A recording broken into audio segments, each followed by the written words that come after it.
At first it was heartbreak, then worry, then suspicion. Because my daughter-in-law had been saying she was allergic to every meal I made for 3 years. But I saw her eating the same meals at the neighbor's house. That's when I realized it wasn't about allergies. She was avoiding me. If this story touched your heart, click subscribe and let me know in the comments which city or country you're listening from. I'm grateful to everyone who comments. My name is Margaret Holloway. I'm 65 years old and own a small house in Portland, Oregon. After losing my husband Henry 5 years ago, my son David and his happiness became the meaning of my life. When I heard David was marrying Amber, my heart was filled with joy. I would finally have a daughter. Our first meeting was at a cafe in Salem. Amber was 28 years old, with long blonde hair, blue eyes, and a breathtaking beauty. Her smile was bright, but her eyes. There was something in her eyes. Something cold, but I didn't want to see it at the time. "It's a pleasure to meet you, Margaret," she said, shaking my hand. Her hand was ice cold. "David talks about your mother a lot. Your cooking skills must be legendary." It seemed like a compliment. But now that I think about it, the first shot had been fired that day. 3 months after the wedding, I invited them over for dinner for the first time. I had carefully planned the menu: homemade pasta sauce, chicken cacciatore, fresh bread, and apple pie for dessert. These were Henry's favorite dishes.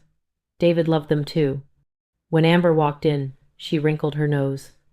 "It smells wonderful, Margaret," she said, but her voice sounded forced. We sat down to eat. When David took his first bite, his eyes closed. "Mom, this is amazing. I've missed this taste so much." I was happy too. But Amber kept fiddling with her fork. She was examining the tomato sauce as if it contained poison. "Is something wrong, sweetie?" I asked. Amber looked at me. That strange smile was on her face again. "Actually, Margaret, I'm allergic to tomatoes. Didn't you know?" My heart started racing. "No, David didn't mention it. I'm so sorry." "It's okay," Amber said, folding her napkin. "I'll have salad. Don't worry about it." David looked at me anxiously. "Mom, I forgot to tell you, Amber has a lot of allergies." That night Amber only ate salad. I felt terrible and kept apologizing. "So, if you were in my shoes, would you have taken the situation in stride, or would your intuition have told you something was off?" In the following months, every dinner invitation ended with the same scenario. No matter what I cooked, Amber had an allergy. "Chicken? I'm allergic to poultry." "Fish? I'm allergic to seafood." "Pasta? I can't tolerate gluten." "Dairy, eggs, nuts, soy." The list went on and on. David apologized every time. "Mom, Amber has a very sensitive body. Please don't take it personally." I wasn't offended, but I was confused. How did Amber survive? What did this girl eat? One day I gathered my courage and asked, "Amber, sweetie, what do you usually cook at home?" Amber paused for a moment. Her eyes lit up. "Oh, I make very simple meals, Margaret. Organic vegetables, quinoa, that sort of thing." But based on the photos I saw in David's social media posts, they were always eating out. At luxury restaurants, pizza places, hamburger bars. My suspicions began to deepen. It was May. My neighbor Linda's daughter was having a graduation party. Linda invited me and said David and Amber would be there too. I was curious, but I promised I'd go. When I entered Linda's garden that evening, hamburgers were cooking on the grill. There was potato salad, pasta salad, cheese platters, and most importantly, Amber was there. I watched her from a distance. She had a plate in her hand, and it was full. Hamburger, potato salad, cheese crackers. Everything was there. And Amber? She was eating happily. She was chatting with her friends, smiling. My heart was pounding so hard it felt like it would jump out of my chest. Tomato sauce allergy, gluten allergy, cheese allergy. None of them were real. If you had experienced such a moment, how would you feel? Anger, sadness, or shock? I left immediately. When I got home, my hands were shaking. I wrote everything down in my journal. The date, the time, what Amber ate.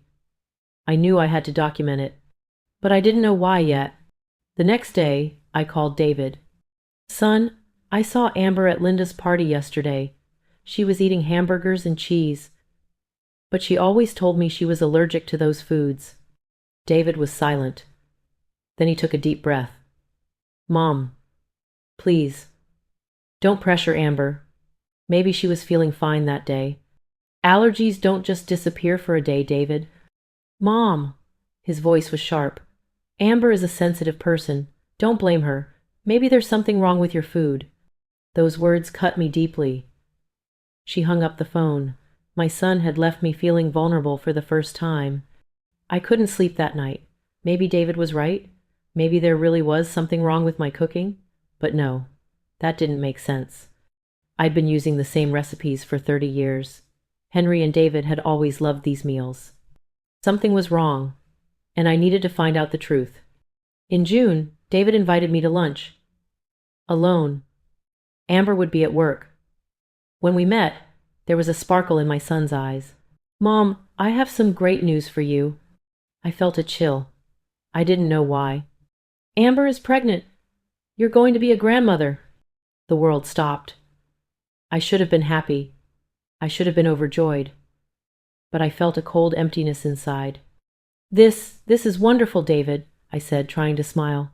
Congratulations. David squeezed my hand. I know it's been a tough time for you. But Amber is a really good person, Mom. Give her a chance. Giving her a chance. How simple that sounded. After that day, Amber's allergies doubled. They never invited me to their house anymore. Whenever I asked David, he would say, Amber is very tired, Mom. The pregnancy is difficult. But I saw her photos on social media. Amber was lively, beautiful, healthy. She was going shopping, having brunch, meeting up with friends. She was keeping her distance from me. Why? In July, I started researching online. I read everything about food allergies. What were the symptoms of real allergies? Skin redness, shortness of breath, swelling, vomiting. I had never seen any such symptoms in Amber. She would just scrunch up her face and say, Sorry, I'm allergic to that. Then I started digging deeper. Why are fake allergies made up? The answer shocked me. 1. To get attention. 2. To gain control in relationships. 3. To hide something else. The third point stuck in my mind. Hiding something else. What was Amber hiding? One day in August, I was passing by David's house. It wasn't by chance. I admit it. I had started watching him. I saw a strange car in the driveway. A black Chevrolet Camaro. The license plates were from California. A man was standing next to the car. Handsome, dark-haired, athletic. The door opened, and Amber got out. With her pregnant belly, she hugged the man. It was a long hug, very long. I took the photo. My hands were shaking, but I managed to steady the lens. If you were me, would you show this photo to your son? Or would you gather more evidence? When I got home, I uploaded the photos to my computer. I zoomed in on the man's face. Amber was looking at him like... That look was love. Pure, raw love. I wanted to show it to David. But how could I say it? Son, I was following your wife and saw her hugging another man. That would make me look like a crazy woman. No, I needed more proof. I created a special file. I started putting everything in it. A list of Amber's allergies, with dates and locations. The moment I saw her eating at Linda's party, screenshots of her social media posts, photos of meals at restaurants, photos of the stranger. But that wasn't enough. I needed more. In September, I made a bold decision. I considered hiring a private investigator, but then I changed my mind. It was too expensive, and if David found out, he would never forgive me. Instead, I continued to follow him myself. I passed by David's house several times a week. I saw the black Camaro 3 more times. Each time, I took a photo. One day, I ran into the man at a cafe. He was there, and so was Amber. They were sitting at a table, laughing. Amber's hand was on his. My heart broke. But at the same time, I was filled with rage. How could this woman cheat on my son, especially while she was pregnant? I sat at the back of the cafe. I was far enough away to see them but not be noticed. I couldn't hear their conversation, but I could read their body language. Amber was happy. She was glowing. She had never been like that with David. That night, I wrote in my diary, the 17th of September 2024. Amber met a stranger at the cafe today. Their hands touched. Their eyes spoke. Who is this man? And whose baby is this? The last question echoed in my mind. Whose baby is this? Do you think the baby was really David's? It was the beginning of October. My phone rang in the middle of the night. It was David. His voice was panicked. Mom, Amber's in the hospital. Come right away. What happened? I shouted. I don't know. There's bleeding. There might be a problem with the baby. My heart started racing. No matter how I felt, that baby was innocent. I jumped in the car and rushed to Mercy Hospital. I found David in the emergency room. His face was pale, his eyes bloodshot. The doctors are inside, he said. They haven't said anything yet. I sat down next to him. I held his hand. Everything will be okay, son. We waited for an hour. Then the doctor came out. She was a middle-aged woman with a serious expression. Mr. Holloway, your wife is stable. The baby is fine, but we need to run some tests. What kind of tests? David asked. The doctor looked at me, then at David. It could be blood incompatibility, routine tests. Don't worry. But there was something in the doctor's eyes, a hint of doubt, as if she knew more than she was letting on. We went to see Amber. She looked pale in bed, but when she saw me, her face tensed. Margaret, she said coldly, you didn't need to come. We're family, I said simply. I needed to be here. Amber turned her head away. David sat down beside her, holding her hand. I looked out the window. A storm was raging inside me. The next day, the doctor called David into a private room. I was there too. David insisted on it. Mr. Holloway, the doctor said, there are some inconsistencies in the blood tests. This concerns your blood type and your wife's. So, David was confused. The doctor pulled out a piece of paper. You're B positive. Your wife is A negative. And the baby. The doctor paused. The baby is AB positive. This is genetically possible, but very rare. Normally, we would recommend a more comprehensive test, like a paternity test. The words hung in the air. David froze. What do you mean? He whispered. The doctor smiled gently. I'm not saying anything is certain. I'm just recommending additional tests. It's your decision. David's face was as white as a sheet. Yes, he said. I want the test. If you were in David's place, what would you do? Would you get the test or trust your spouse? The DNA test was done 3 days later. Amber objected, but the doctors insisted. For the baby's health, they said. But we all knew the real reason. David didn't speak for those 3 days. He didn't go home. He stayed with me. He sat in the living room for hours, staring out the window. I tried to make him eat, but he wouldn't touch anything. Mom, he said on the morning of the 3rd night. His voice was broken. What if the baby isn't mine? I sat down next to him. I held his hand. Then you'll know the truth, and the truth is always better, son. But I loved her. Tears streamed down his face. We were together for 3 years. How could she deceive me like this? What could I say? All the evidence was right in front of me, but I couldn't show it to him. Not yet. He had to find out for himself. On the 4th day, the doctor called. The results are ready. Please come to the clinic. David's hands were shaking on the steering wheel. I sat beside him, silently praying. Praying? Yes, because part of me still wanted Amber to be innocent. I didn't want David's heart to be broken.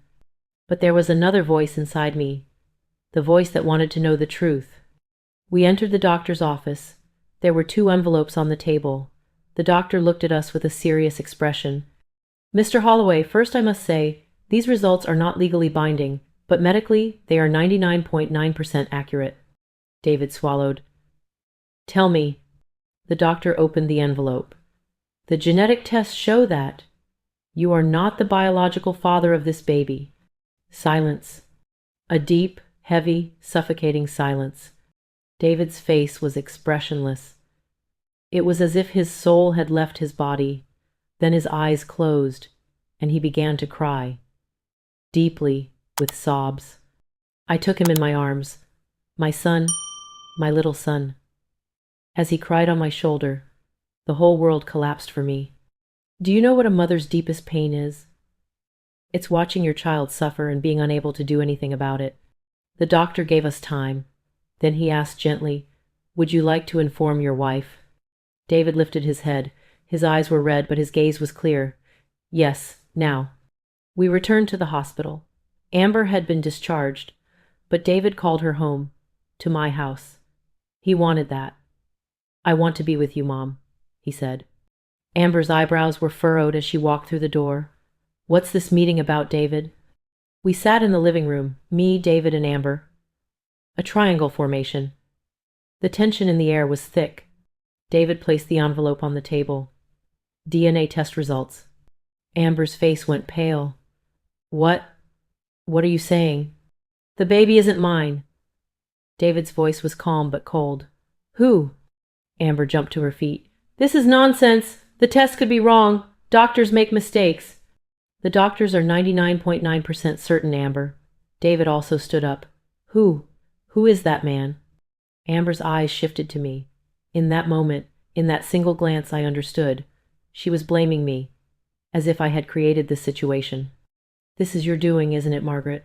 she snarled. "You never loved me. You always tried to separate David from me.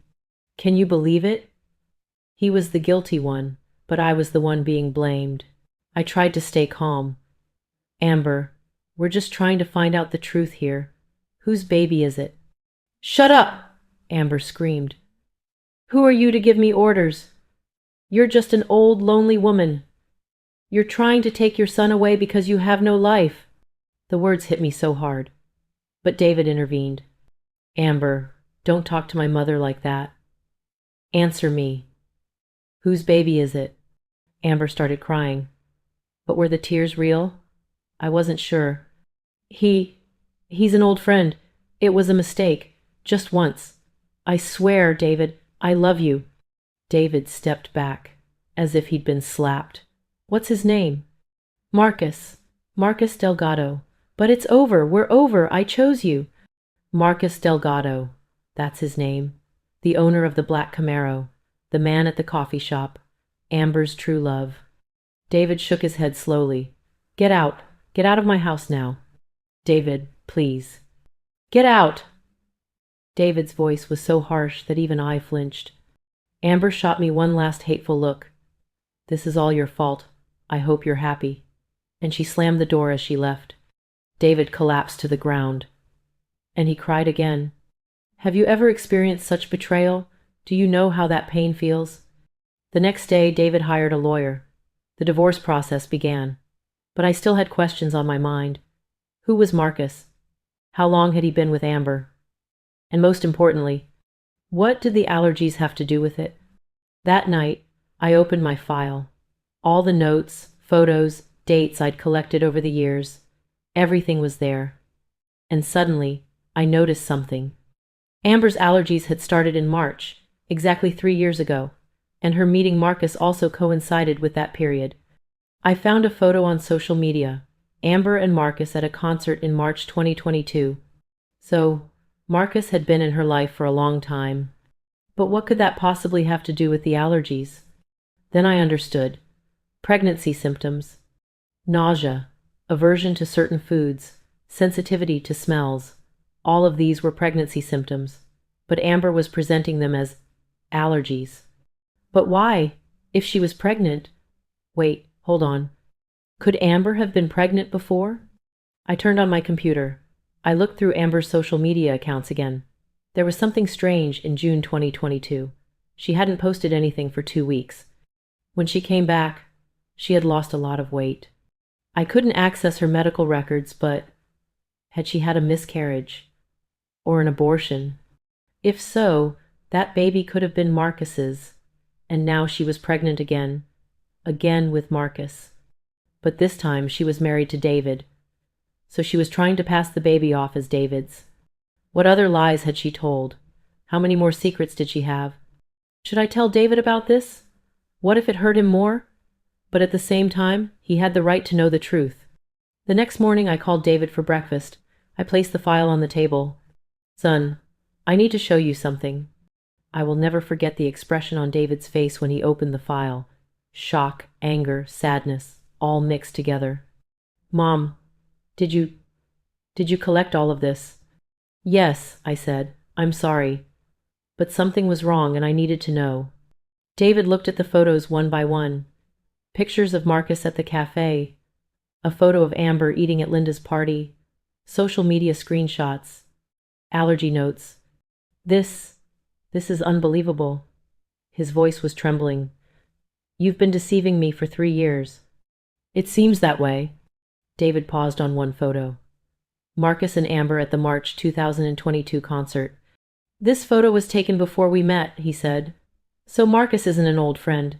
They've known each other for a long time." I nodded. "And I think Amber was hiding her pregnancy symptoms with allergies, because she didn't want you to suspect anything." David closed his eyes. "But why? Why did she marry me, if she loved Marcus?" It was a good question. I didn't know the answer, but I could guess. Maybe she didn't want to marry Marcus. Maybe Marcus didn't propose. You have a stable job, a nice house. Maybe Amber wanted security. David laughed bitterly. So I was just an ATM? A security plan? What could I say? I silently held his hand. Then David closed the file. "I need to give this file to my lawyer. It might come in handy in the divorce case." "Of course," I said. "Everything is yours." David looked at me. There were tears in his eyes, but also a sense of resolve. "Mom, I'm sorry.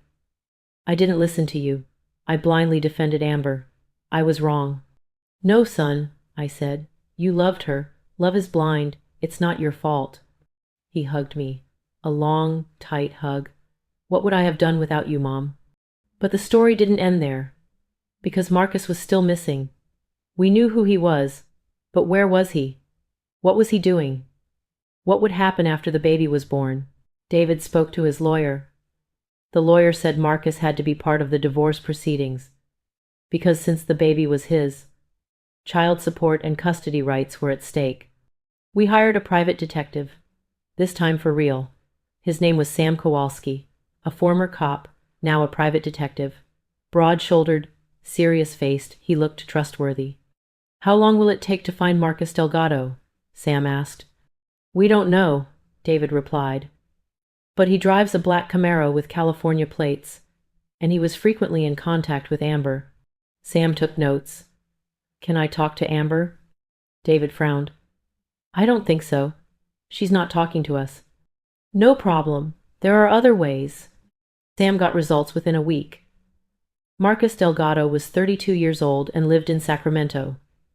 He worked for a construction company. He wasn't married, but he had been in jail a few times. Minor offenses: theft, fighting, carrying an unlicensed firearm. "This guy could be dangerous," Sam said. "I suggest you be careful." David frowned. "Amber is with someone like that? Is that her type?" "Sometimes people make bad choices," I said, "especially when they're young. But something inside me told me Marcus wasn't just a bad choice. There was something deeper." Sam went to Sacramento to talk to Marcus, but Marcus slammed the door in his face.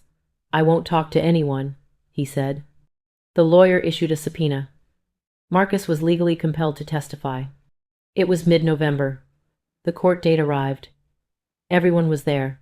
David, me, Amber, Marcus, the lawyers, the judge. I saw Marcus up close for the first time. He was handsome, yes, but there was a coldness in his eyes, just like in Amber's eyes. Two cold people had found each other, and in the middle was an innocent baby.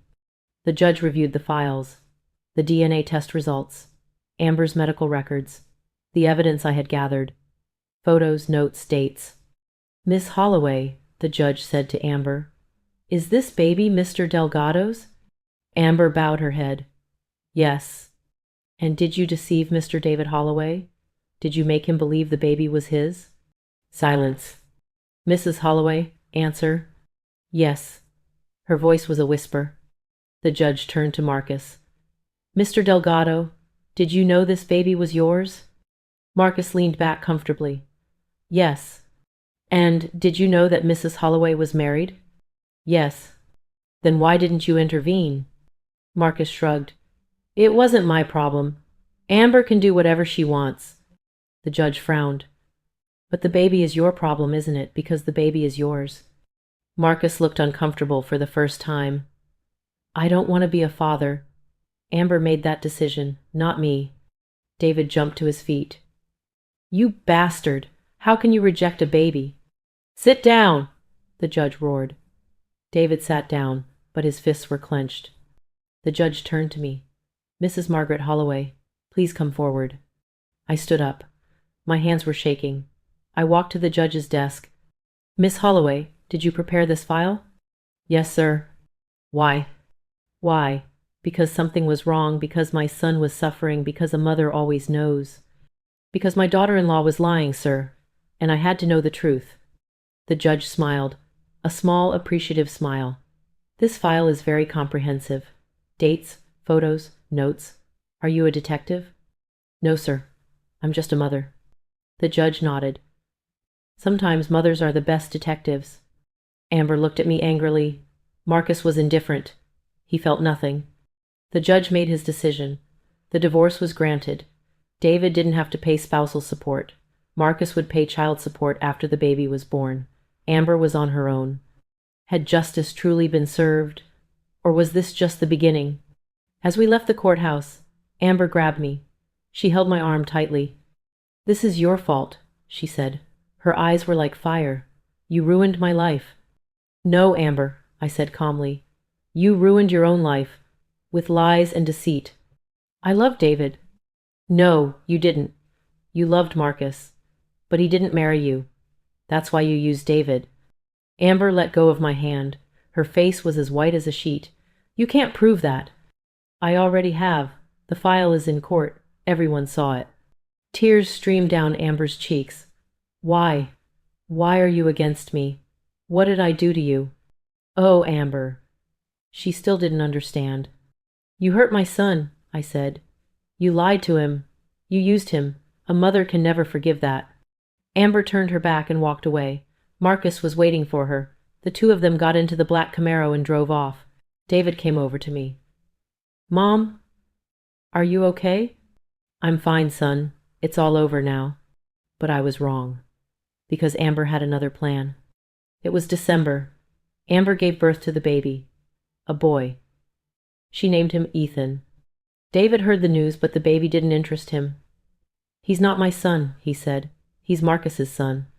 But Marcus didn't even want to see the baby. Sam told us.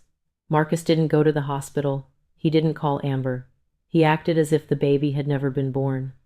Amber was alone. She had no family. She had cut ties with her family before moving to Oregon. She had friends, but no one to help her care for the baby. A month later, Amber called David. I was there too. We were on speakerphone. David, please, I need help. Ethan is sick. I need to take him to the doctor, but I have no money. David's face was stern. Ask Marcus. He's the father. Marcus isn't answering. Please, David, this is a baby. An innocent baby. David remained silent. Then he looked at me. Mom, what should I do? It was a difficult question. The baby was truly innocent. He wasn't David's, but he was still a baby. He didn't deserve to suffer. Help him, I said, but give financial help. Don't get emotionally involved. David nodded. He sent Amber $2,000 for Ethan's medical expenses. But that wasn't enough. Amber called again in February, then in March, then in April. Each time she wanted money. David finally snapped. Amber, I'm not your ATM. Go to Marcus. I don't know where Marcus is. He's gone. Had he really disappeared? Sam checked. Marcus was still in Sacramento, still working the same job. He was just ignoring Amber. How many babies in the world run away from a father like Marcus? How many men run away, refusing responsibility? As Amber sank into despair, David began to soften. Maybe I should see Ethan, he said one day. Are you sure? I asked. I don't know. But that baby isn't guilty, and Amber has no family. Maybe just once. A wave of anxiety washed over me. But David was a grown man. He had to make his own decisions. In May, David visited Amber. When he returned home, his face had softened. Mom, Ethan is such a sweet baby. Amber looks tired, but she's taking really good care of the baby. And how did you feel? David paused. I felt sorry. For Amber and Ethan. They're alone. Oh no, I could feel it. David was softening. Again. Son, I said carefully. Amber hurt you. Don't forget that. I know, Mom. But people can change, right? Can they change? Yes, some people do. But someone like Amber? In June, David started visiting more often. He brought toys for the baby. He brought Amber food. He helped out. In July, he invited me too. Mom, come see Ethan. He's really cute. I didn't want to go. But David insisted. And maybe I needed to see the baby. We went to Amber's apartment. It was small, cramped, but clean. Ethan was lying in his crib. Blonde hair, blue eyes. He looked like Marcus. Amber tensed up when she saw me. Margaret. Amber. It was a cold greeting, but David stepped in. Mom, would you like to hold Ethan? The baby had woken up. He looked at me and smiled. That smile. God. That innocent smile. He knew nothing of his parents' drama, lies, pain. Just a happy baby. I took him into my arms. He was light, warm, sweet, and my heart softened. Aren't babies like that? Pure, innocent, unconditional love. When you hold them, all your anger melts away. But I looked at Amber. She was still the same Amber, cold, calculating. Thank you, Margaret, she said, for being David's mother. It seemed like a compliment, but I knew it was a game. Again. Everything changed in August, because Marcus came back. While David and I were having dinner, the phone rang. It was Amber. Her voice was panicked. David, Marcus is here. He wants to take Ethan. What? David was in shock. Wait, I'm coming. We jumped in the car. We went to Amber's apartment. Marcus was standing at the door. He had a bag in his hand. He looked angry. Who are you to stop me from taking Ethan? He shouted at David. Who are you to have disappeared for months? David retorted. Now you want to be a father? Marcus stepped forward. He's my son. I have legal rights. The court said you had to pay child support, but you didn't. Now you want custody? I'll take him to court. The two were ready to fight. Amber was crying in the middle. Ethan was screaming inside. I stepped between them. Enough! You're both at fault. Marcus, you didn't take responsibility. Amber, you lied.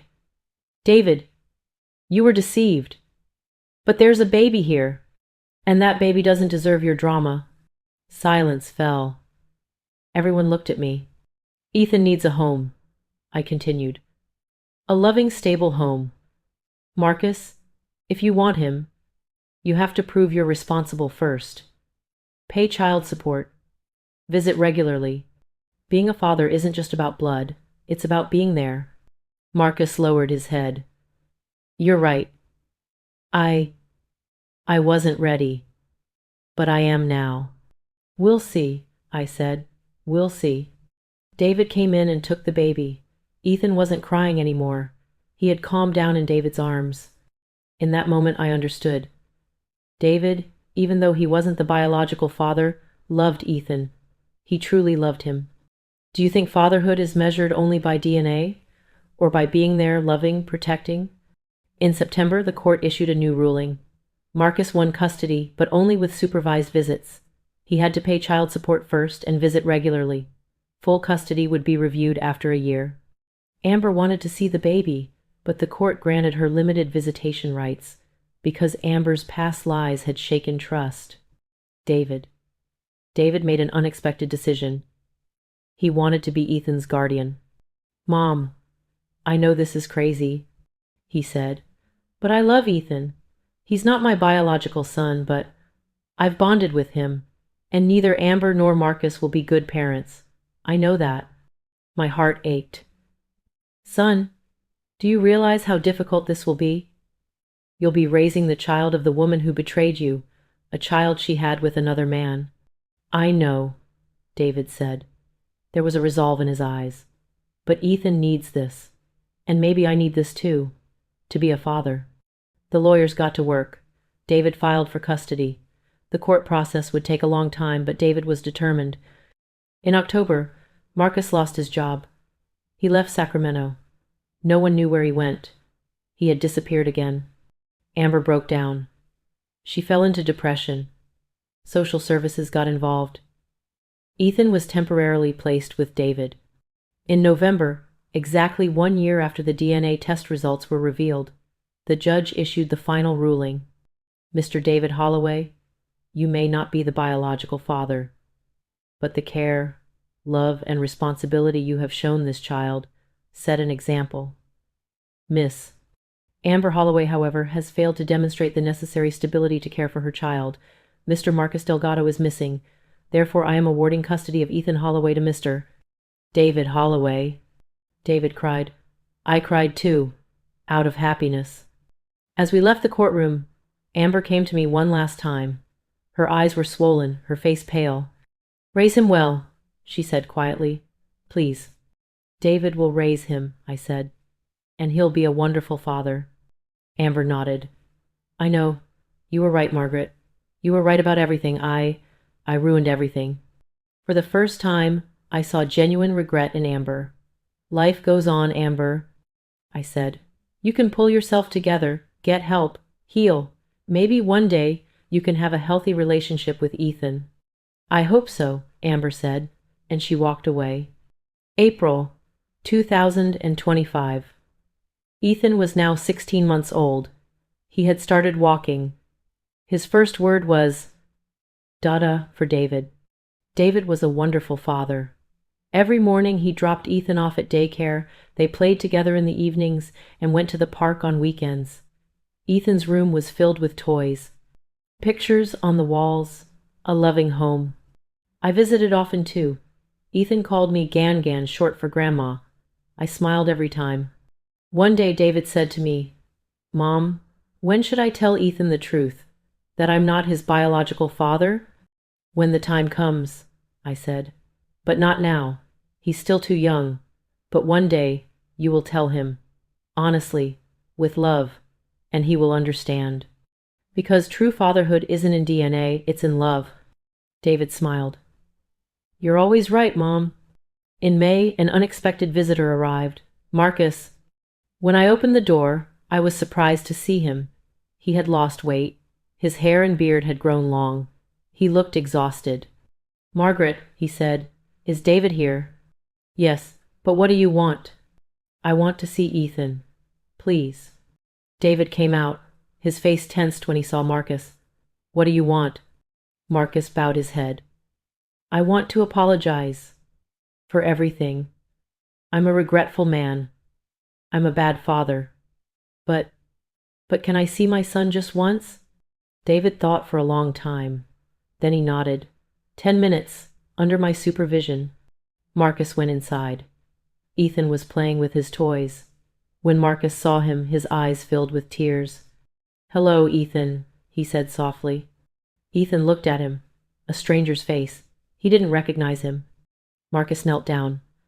I'm your father. I mean, your biological father." His voice broke. David interrupted. "Marcus. Just call him Marcus.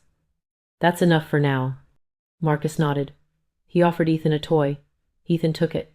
They played together, quietly, in a sad silence. 10 minutes later, Marcus stood up. "Thank you, David. Really, thank you. You're a much better father than I am." "I know," David said. He wasn't harsh, but he was honest. Marcus headed for the door. Then he stopped. "Margaret, you were right. Fatherhood isn't in the DNA. It's in being there, and I was never there, but David always was. It's not too late, I said. Visit regularly. Pay child support. Try to be a father. Maybe one day Ethan will recognize you. Marcus smiled, a sad smile. I hope so. And he left. David looked at me. Mom, did I do the right thing? By letting him in? Yes, I said, because you're a good person. And when Ethan grows up, he'll need to know who Marcus is. But he'll also know who you are, his real father. Is a real family built on blood ties? Or on love, sacrifice, being there? In June, Amber reappeared. But this time she was different. Her hair was pulled back, her clothes were neat, her eyes were clear. David, will you talk to me? She asked on the phone. David hesitated but agreed. They met at a cafe. I went too, at David's request. Amber looked at us. I know I shouldn't expect your forgiveness, but I wanted to apologize. To you, especially to you, Margaret. You were always right. I lied. I deceived. I caused pain, and I'm paying the price for it. What changed? I asked. I'm in therapy, Amber said, for 6 months now. The psychologist diagnosed me with borderline personality disorder. I've needed treatment for years, but I always avoided it. Now I'm taking medication and going to therapy. I feel better. David was surprised. Really? Yes, and I found a job. At the library. Simple but stable. I'm saving money. Maybe one day. Maybe I can build a healthy relationship with Ethan. That will take a long time, I said. Trust isn't easy to earn. I know, Amber said. I'm not rushing it. I just want him to know when he grows up that his mother didn't abandon him. I just want him to know I was sick and I got help. David softened. If you keep going to therapy and stay stable, we can arrange supervised visits, but Ethan's well-being comes first. Of course, Amber said. His well-being, always. As we left the cafe, David asked me, Mom, do you believe in him? I don't know, I said honestly, but everyone deserves a second chance. We'll see. Time will tell. In July, exactly 3 years later, David invited me over for dinner. Mom, I'm going to cook something for you, he said. When I arrived at his house, wonderful smells were coming from the kitchen. David was cooking, and the menu? Chicken cacciatore, pasta with tomato sauce, fresh bread, apple pie. Henry's recipes, my recipes. David. My voice trembled. I know, Mom, he said, smiling. 3 years ago, Amber said she was allergic to these foods. But we all know the truth now. There was no allergy, only lies. We sat down at the table. Ethan was sitting in his high chair. He was eating pieces of pasta, getting it everywhere, laughing happily. David took his first bite. Perfect, he said. Just like you used to make. That dinner was more than just a meal. It was a celebration. The triumph of truth. The victory of honesty. The power of love. After dinner, David gave me a box. Open it, he said. I opened the box. Inside was a frame. And in the frame was a photo. David, me, and Ethan. A happy family. There was a message written below. A family is not built by blood, but by love. Thank you, Mom, for always being there. My eyes welled up. David, this is wonderful. You're amazing, Mom, he said. You didn't give up. You searched for the truth. You protected me. Without you, we couldn't have had this happy ending. That night, on the way home, I looked up at the sky. The stars were shining. Henry was there somewhere, smiling at me. Good job, Margaret, he seemed to say. October 2025. Ethan is 2 years old. He and David are living a happy life. Marcus visits regularly once a month. He pays child support. He's trying to be a father. Slowly but steadily. Amber also visits regularly. She continues therapy. She's stable. Ethan is starting to recognize her. He calls her Amba. Amber's eyes fill with tears every time. Me? I'm a happy grandmother. We spend weekends together with Ethan. I bake cookies for him. read him stories, take him to the park. Last week, Ethan formed his first complete sentence. Gan Gan, I love you. I'll never forget that moment. David sometimes asks me, Mom, do you regret it, preparing that file, following Amber? And I always give the same answer. No, because the truth is always good. Always. People can't be happy without knowing the truth. It might hurt at first, but in the end, it brings peace. Today, I'm at David's house. Ethan is playing in the garden. David is grilling hamburgers. Amber and Marcus are here too, in separate corners, but at peace.